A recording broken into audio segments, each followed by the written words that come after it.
El plan de Bukele para reducir el déficit genera optimismo financiero en El Salvador y mejora los bonos soberanos. La deuda soberana de El Salvador ha mostrado una notable mejoría esta semana, con un aumento en el precio de los bonos y una disminución en sus tasas de interés, tras las declaraciones del presidente Nayib Bukele. Bukele aseguró que el presupuesto para 2025 no requerirá la emisión de nueva deuda, evidenciando sus planes de austeridad fiscal, un paso crucial para avanzar en un programa largamente anticipado con el Fondo Monetario Internacional, FMI. Aunque los bonos ya presentaban una tendencia positiva en los últimos meses, el compromiso de Bukele proporcionó el impulso definitivo para que el rendimiento del bono a 10 años cayera al 10,5%, un nivel no visto desde antes de la pandemia. Durante la crisis sanitaria, las cuentas públicas de El Salvador se desequilibraron, incrementando la deuda y las tasas de interés de los bonos, que en su peor momento alcanzaron un rendimiento del 20%, generando preocupaciones sobre la estabilidad financiera del país.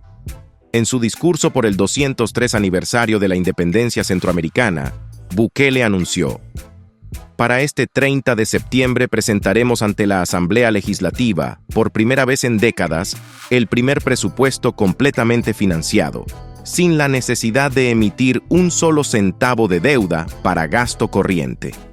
Esta promesa ha sido bien recibida por los mercados financieros, reflejándose en la subida de los precios de los bonos a lo largo de toda la curva.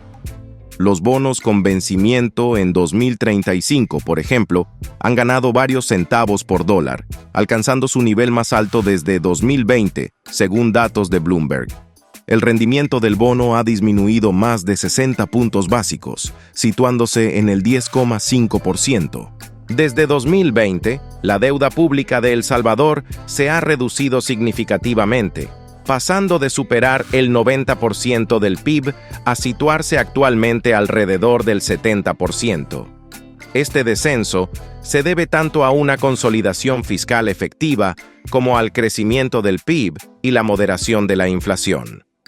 El enfoque fiscal de Bukele, junto con la mejora de indicadores económicos como la inflación y la confianza del mercado, han desencadenado una ola de optimismo financiero en el país. El anuncio de Bukele llega en un momento crucial, después de que los bonos salvadoreños mostraran volatilidad debido a preocupaciones sobre la capacidad del gobierno para cumplir con sus obligaciones financieras.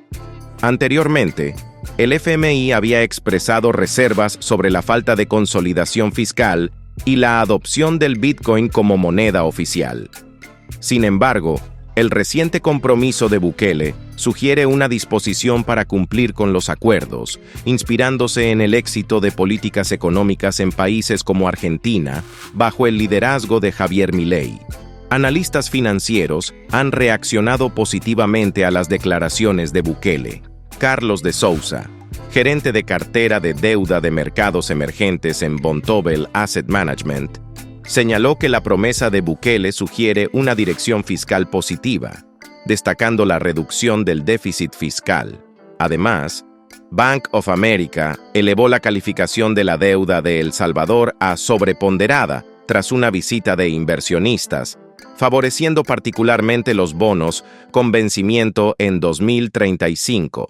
Lucas Martin, Alex Muller y Jane Brower, de Bank of America, comentaron que perciben que el gobierno y el FMI están más cerca que nunca de alcanzar un acuerdo, tras años de negociaciones. Natalie Marshik, de HSBC Securities, también considera que la postura más conciliadora de Bukele podría facilitar la resolución de la disputa sobre el Bitcoin como moneda de curso legal. Arif Joshi, codirector de deuda de mercados emergentes en Lazard Asset Management, expresó a Bloomberg su optimismo respecto a la materialización de un acuerdo, después de 2 años de espera. Sin embargo, algunos inversores continúan observando con cautela la implementación de las medidas para recortar el déficit fiscal y la posible resolución de la cuestión del Bitcoin. En el ámbito económico, El FMI proyecta un crecimiento del 3% para la economía salvadoreña en 2024, en línea con las estimaciones del Banco Central de Reserva, BCR. Este crecimiento supera el promedio regional, donde se espera que América Latina y el Caribe crezcan un 2% este año. La resiliencia económica de El Salvador destaca en la región, reforzada por las estrategias exitosas de Bukele en seguridad y ahora en política fiscal. Al asumir su segundo mandato presidencial, Nayib Bukele ha priorizado el crecimiento económico, tras consolidar a El Salvador como el país más seguro del hemisferio occidental.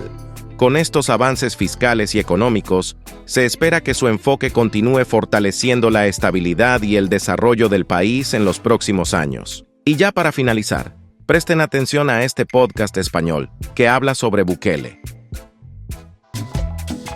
Imaginen un país que hasta hace nada era de los más peligrosos del mundo y que ahora es una auténtica balsa, un oasis de seguridad. Este es el fenómeno que está ocurriendo en El Salvador, una suerte de milagro que promete convertir a Bukele en el presidente más votado de la historia del país.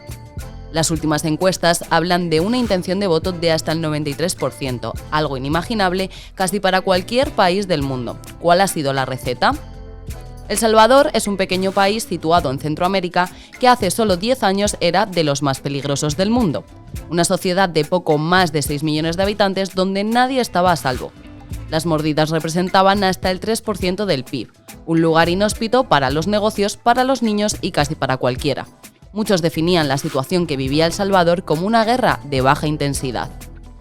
Pero en un giro sorprendente de los acontecimientos, las tasas de criminalidad en El Salvador han experimentado una caída sin precedentes.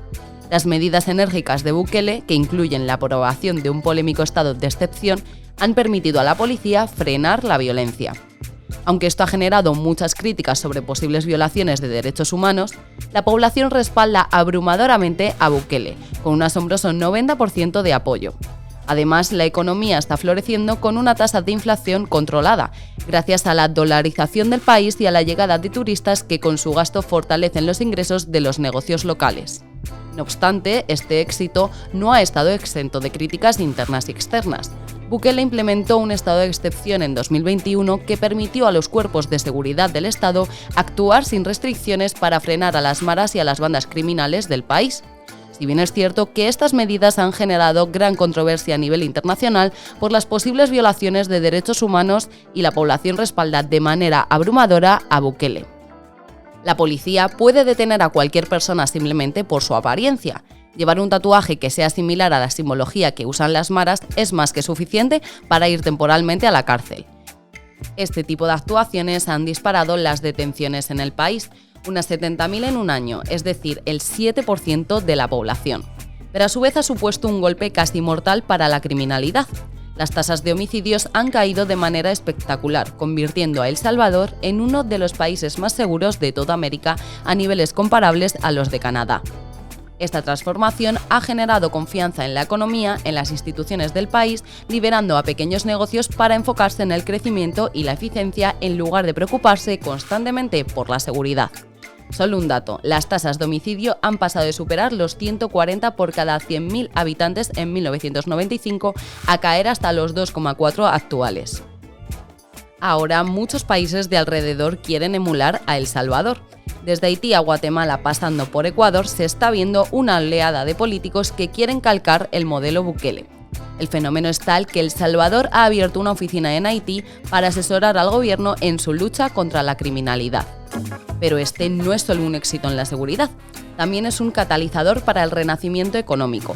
La caída masiva de la criminalidad ha allanado el camino para el crecimiento del turismo, la llegada de inversiones y una rápida disminución del desempleo.